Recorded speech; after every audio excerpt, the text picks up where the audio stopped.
एक वीकेंड मिला है यार। अब उसी में भी चले जाएं हम ये पिक्चर देखने, जिसमें न कोई गाना है ढंग का, न कोई हीरोइन है। कुछ तो मतलब इमरान हाशमी पिक्चर में कम से कम बढ़िया गाना तो मिल जाता है। तुम ही बताओ, चल जाए हम इसमें देखने, क्या है इसमें? न कुछ, कोई अच्छा हीरो भी नहीं है। कम से कम कोई बढ़िया हीरो रहता, थोड़ा एक्शन वैक्शन रहता, कुछ डांस ही हो जाता ढंग का। क्या देखें, गजब गजब खराब व्यवस्था है यार। चलो, अच्छा इतना है तो फिर अभी कुछ इसके बारे में ज़रा पता कर लेते हैं कि क्या है, कैसा है, किस क्या स्टोरी लाइन है इसका कश्मीर के बारे में। कश्मीर है तो बढ़िया, जन्नत तो है अपना। दिक्कत क्या है इसमें? क्या समस्या आ गई है? अब बढ़िया जगह है घूमने फिरने को। गर फिरदौस पायरू, जमी अस्तो, हमी अस्तो, हमी अस्तो, हमी अस्तो। सब जानते हैं कश्मीर के बारे में। ऐसा क्या है, पूछो हमसे, बताएंगे अभी। सब पता है हमको। ऐसा नहीं बनारस में बैठ के पूरा दुनिया घूमे हैं का। हाँ। Last year, Kashmir had a population of 1,40,000 Hindus. In the last 6 months, more than 1 lakh Hindus have fled their homes, many with just their clothes on their backs. Several pockets of Hindu population, like Habba Kadal, Renawari, and Karan Nagar, have become ghost towns. There were numerous pressures that forced these Hindus to leave. Children had no schools to go to. Colleges were closed. Weeks of curfew had converted homes into prisons, often without electricity, water, and food. But most of all, it was the tension of being a minority in an increasingly fanatical atmosphere, where the very air they breathed was laden with violence and fear. They have left secure jobs, sometimes of 20 years, established businesses running for generations, and even properties and orchards to a blank, uncertain future with marginal help from the government. Why, they ask, should we be refugees in our own country? हम डर गए उन लोगों से, फिर हमने सब सामान उठाकर यहाँ आए हैं। Suddenly, her mother, who was sitting next to her, began to weep. दुखी इसलिए है कि इसकी 3 बेटियां हैं, बड़ी बड़ी बेटियां हैं। मैं भी इसकी एक बेटी हूँ। ये इसलिए रोती है, हम क्या करेंगे?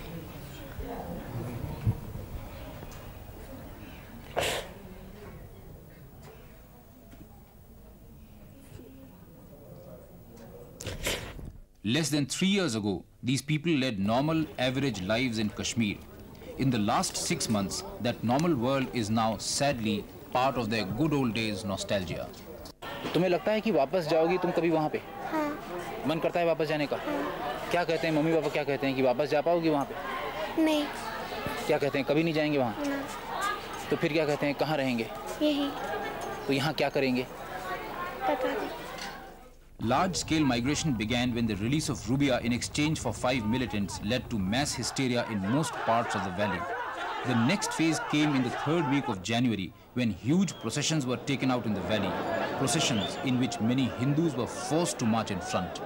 हम मजबूर थे, हमारे हाथ बंधे हुए थे, उनके नारे थे कि अगर आप नहीं निकलेंगे हम आपको मारेंगे। ये उनके क्या नारे लगाए आपने? पाकिस्तान जिंदाबाद, यहाँ क्या चलेगा, निज़ाम Mustafa. Hopelessly outnumbered, most of the 1,40,000 Hindus in the valley of a population of more than 30 lakh Muslims panicked and fled. More than 90,000 of them sought refuge in Jammu, Udhampur, Nagrota and Kathua. Another 6,000 moved to Delhi. More than 2,006 reached Amritsar and other parts of Punjab. Yet another couple of thousand scattered in various other directions. The government has so far made only marginal arrangements for their rations.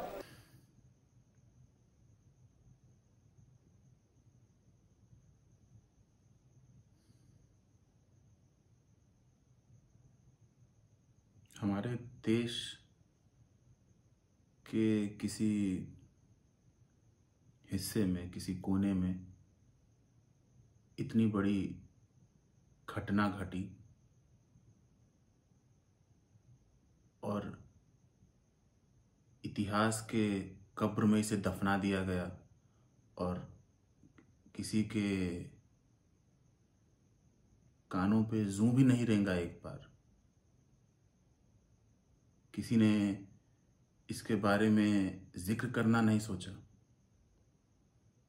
किसी दादा दादी नाना नानी ने कभी अपने बच्चों को, अपने नाती, अपने पोतों को अपने देश के बारे में बताते हुए कभी इसका जिक्र नहीं किया कि ऐसा हो चुका है हमारे देश में। ये हमारे देश का वो इतिहास है जब हम विकास के रास्ते पे अग्रसर हो रहे थे,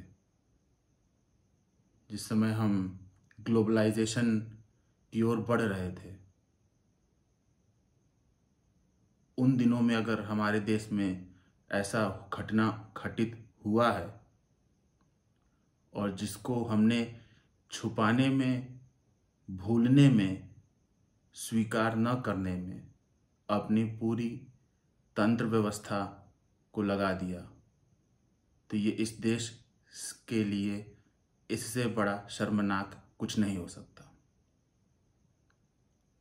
और हमारी जनरेशन के लिए बहुत ही आसान होगा, मेरे लिए या किसी भी के लिए, सवाल खड़ा करना कि जो लोग थे व्यवस्था में वो क्या कर रहे थे, उनकी अपनी क्या मजबूरियां थीं। जो 4 स्तंभ देश के माने जाते हैं, जिसमें मीडिया भी एक प्रमुख किरदार अदा करता है, उन्होंने अपने दायित्व का निर्वहन कैसे किया। सवाल खड़ा करना बहुत ही आसान है, मगर मुझे किसी पे दोषारोपण नहीं करना है। मुझे सिर्फ ये जानना है कि जो व्यक्ति, जो समाज, जो प्रबुद्ध समाज जो था हमारे देश में, वो उन दिनों में इस परिस्थिति को लेकर क्या कर रहा था। क्या किसी को हमारे कश्मीर में पीड़ित, प्रताड़ित परिवारों को ऐसे देखने का, उनके दर्द को महसूस करने का कोई जरिया नहीं था हमारे पास? क्या इससे पहले हम किसी भी प्रकार के घटना का क्रम के लिए हमें हमारे पास जानकारी उपलब्ध नहीं होती थी? अगर कोई ये बात कह दे कि आज के दौर में सोशल मीडिया है और चीज़ें एक जगह से दूसरी जगह पहुंचाना बहुत आसान है, तो ये मेरे लिए स्वीकार नहीं होगा। क्योंकि उस समय से लगभग 60-65 साल पीछे अगर जाएं हम, तो हमने बहुत बड़ी लड़ाई जीती है आज़ादी की। तो ये कह देना कि किसी कम्युनिकेशन मीडियम का अभाव होने के कारण अगर लोग इसके बारे में जागरूक नहीं थे, तो ये तो कतई स्वीकार नहीं है। सवाल किसी धर्म विशेष की बात नहीं है, कतई नहीं है। सवाल है मानवता की, सवाल है हमारे देश की अखंडता के लिए, सवाल है हमारी एकता के लिए। हम कहते आए हैं अनेकता में एकता है, कहाँ है वो? कहाँ है हमारी वो ताकत? कैसे हमने अपने हाथ खड़े कर दिए उन परिस्थिति में? कैसे किसी भी इस प्रजातांत्रिक देश के बड़े बड़े दिग्गज नेतागण इस मुद्दे को उतनी ऊर्जा से जनमानस तक नहीं पहुंचा पाए?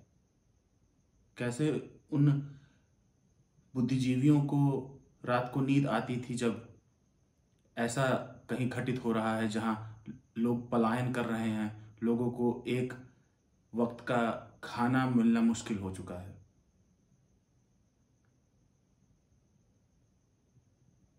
देश में उन दिनों में भी आप इतिहास उठा के देख लो, आपको मिल जाएगा हर राजनीतिक समूह अपने अपने विचारों को लेके आगे बढ़ रहा था। क्यों नहीं किसी भी राजनीतिक दल की प्राथमिकता रही है उन दिनों में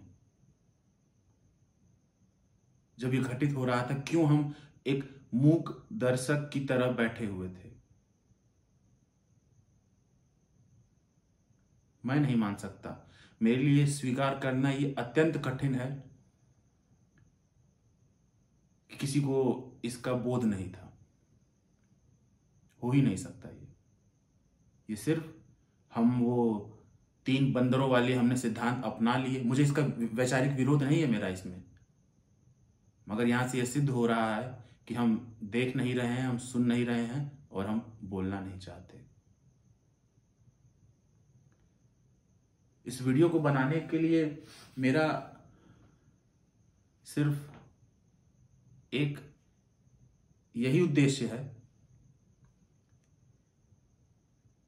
कि डिजिटल मीडिया के माध्यम से